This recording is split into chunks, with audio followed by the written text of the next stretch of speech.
Hey everybody, I'm Chef Tom with atbbq.com, and this is Barbecue Paella. Paella is one of the most popular dishes in Spanish cuisine for good reason. It's wonderful. Tastes amazing. The mixture of the rice, the veggies, the tomatoes, the stock, the meat, the seafood, however you may be making it. And there's lots of different variations. Now, today we're gonna be making a variation that's not traditional at all because we're gonna be incorporating American barbecue into a paella dish. Today we're gonna be cooking on the Yoder Smoker's flat top charcoal grill. So the first thing we gotta do is get the charcoal going and then we can go do some prep work. We're gonna fill 2 chimneys with lumped charcoal. Get a little fire starter going underneath.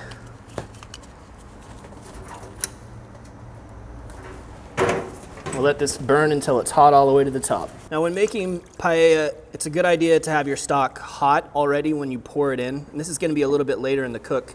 But for now we wanna get this into a Dutch oven so we can bring that temperature up. That way it doesn't slow down the cook when you actually pour it into the paella dish. We're gonna get some garlic flavor infused in our chicken stock just by crushing about 4 cloves of garlic and throwing them in there. Crushed and peeled, no need to mince them up. Now this recipe is great because it utilizes a lot of leftover barbecue meats, but we are also gonna do some fresh chicken thighs today. I've got some brisket, some burn-ins, some chopped brisket. We've got some sausage, we've got some shrimp, some smoked salmon. All of that stuff's pretty much ready to go, but we do have the chicken that we want to cook. So I'm gonna get this seasoned up with my favorite just all-around barbecue rub, Yardbird from Plowboys. And what's gonna happen here is we're gonna dump those chimneys of charcoal. We're gonna set these way off to the other side and throw a chunk of wood in there and give these a quick smoke, about 20 minutes just to pick up a bunch of smoke flavor. At the same time, on the opposite side, we're gonna be grilling off some corn that we can cut off the cob later on, as well as bringing that stock up to temperature. And we do have just a little bit of knife work to do.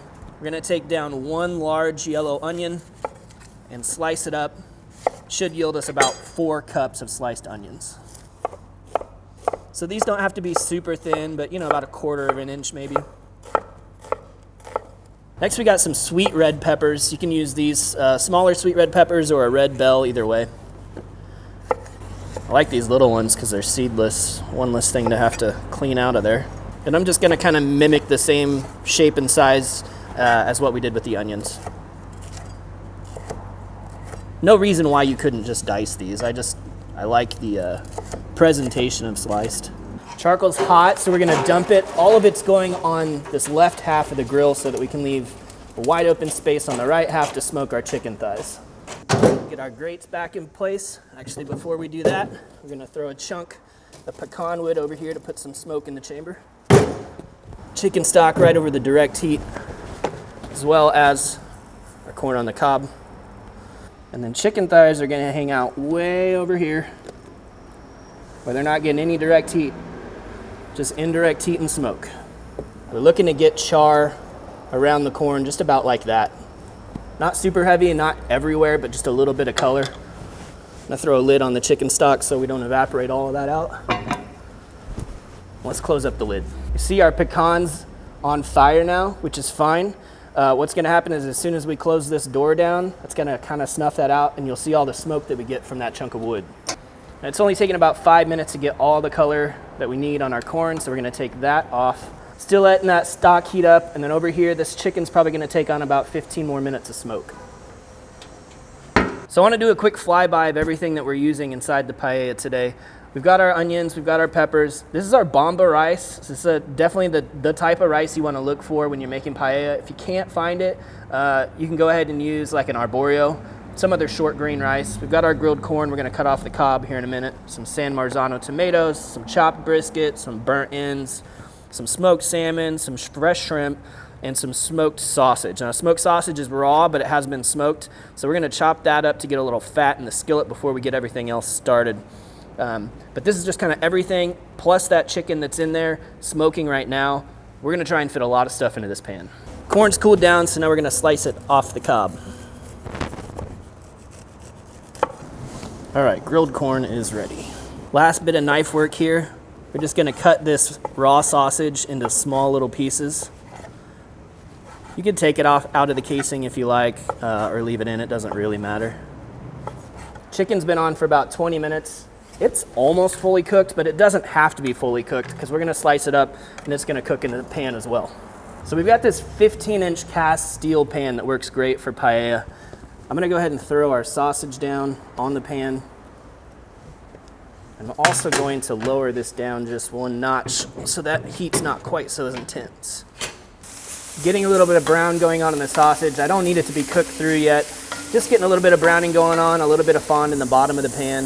Next, I'm gonna add about 2 tablespoons of beef tallow to help cook our vegetables. Sausage is getting brown. Now we're adding a little beef tallow to cook our veggies. Now with that tallow melted, we're gonna add in our onions and our peppers. Now we're cooking in that sausage fat as well as the beef tallow. Let's get a little seasoning on here. A little bit more of that Clawboy's Yardbird on top. I'm gonna let these soften up, maybe get just a little bit of color. This is looking beautiful and smelling amazing.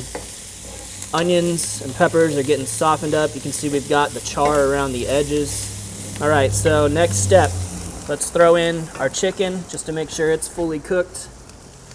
Give that a few minutes. Don't sleep on the chicken juice.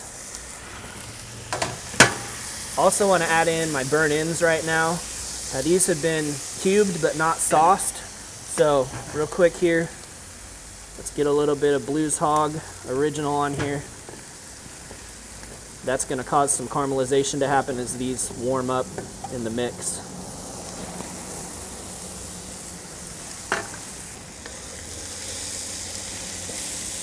Oh, it smells incredible. I know I'm going to saying that too much. All right, everything's warming up here. Chicken should be cooked through. At this point, we're going to also add our chopped brisket. About 1 cup of that. And that'll warm through along with our tomatoes as the rice cooks. So we're putting 1.5 cups of San Marzano tomatoes in here. Let's break those down just a little bit. And then between the tomatoes right there and a little bit of beer, we'll get the bottom of this pan deglazed and ready for the rice to come in here and get cooked with that stock. Now typically with paella, I'll put some wine in, but since we're doing barbecue paella, I figured we'd go ahead and do beer instead of wine. You need about 1 cup, the rest is yours. So we just give that a few minutes. That beer's gonna reduce a little bit, but also some of the juices are coming out of the meats now, so it's not gonna reduce all the way. So now we're ready to add our bomba rice. Get about 1 pound here. I'm gonna sprinkle it around pretty evenly. Now I'm gonna stir this one last time, and then after that, no more stirring. We're gonna let the rice hydrate with the juices that are in here and with the chicken stock. And we wanna form a nice crust on the bottom as best we can, the Socarrat. So no more stirring after this. Once we get our hot stock all settled in here. Now we've got 2 quarts of stock right now. We don't have to add it all. You can kind of keep an eye on this as one, the stock evaporates and also is absorbed into the rice. You may need to add a little bit more further along into the cook. So we'll just fill it until it's fairly full, almost up to the brim. And make sure most of that rice is submerged there. And then we're just gonna close the lid and let it cook. So about 10 minutes, which is gonna be roughly probably halfway through this cook. We're looking a little bit dry, so we're gonna add some more of our hot chicken stock. Make sure we get this rice fully hydrated. It's a little over 15 minutes in now, and you can see our rice is fluffing up. I'm gonna see just how far along it is. It's almost perfect. It's still got just a little bite in the center, which is great because we're not quite done. So I'm adding about 3/4 of a pound of shrimp. I already got the tails off, they're already deveined. Make it easy to really just eat right out of the pan. We're gonna season this up with Cattleman's Grill Provisioners blend. This is a new seafood blend that I've developed for Cattleman's Grill. So you guys probably haven't even seen this one yet, but it's great on fish, salmon, shrimp. If it swims, it tastes good with Provisioners. Just a touch more stock here.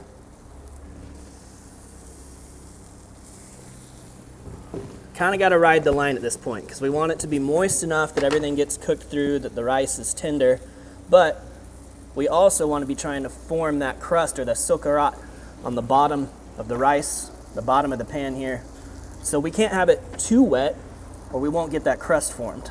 And we're gonna manage that by leaving the lid open from here on so that it's just taking direct heat from underneath. The shrimp get nestled in there. If you need to, you can flip them, but for the most part, they're probably just gonna be opaque all the way through here in a few minutes.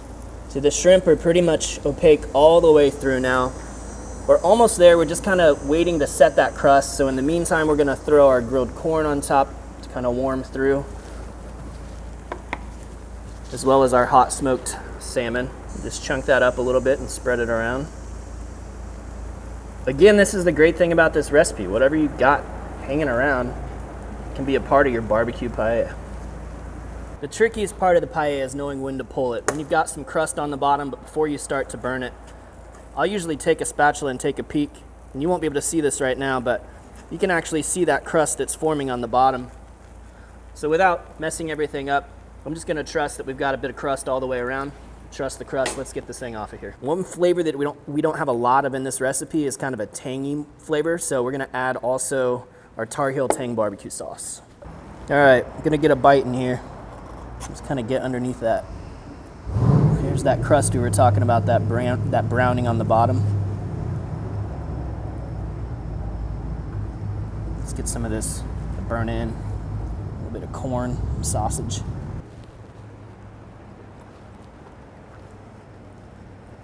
Whoa. There's a lot going on there. I mean, first of all, a bomba rice is the bomba. It's so tender. It's soaked up all of those flavors. And then on the bottom with that little bit of crunch. The smokiness is there from the burnt ends. Let me get one of these little shrimp. And I'm getting a little bit of that sweetness from the barbecue sauce. Provisioner's blend. It's got some citrus in it. A little bit of sweetness, but also a decent amount of savoriness. Overall, fantastic flavors here. A little smoked salmon, a little chicken there. Something new in every bite. Now to our friends in Spain, if this is a total abomination, I apologize. But everyone else who's interested, you gotta give it a try. It tastes so good. Well, thank you guys so much for watching. Be sure to check out atbbq.com for all the products featured in today's video. If you enjoy the recipe, hit that subscribe button. And if you have any questions or comments, or there's anything you'd like to see me cook, let me know in the comment section down below, and let's be good to one another. For more recipes, tips, and techniques, head over to atbbq.com/thesauce. All things barbecue, where barbecue legends are made.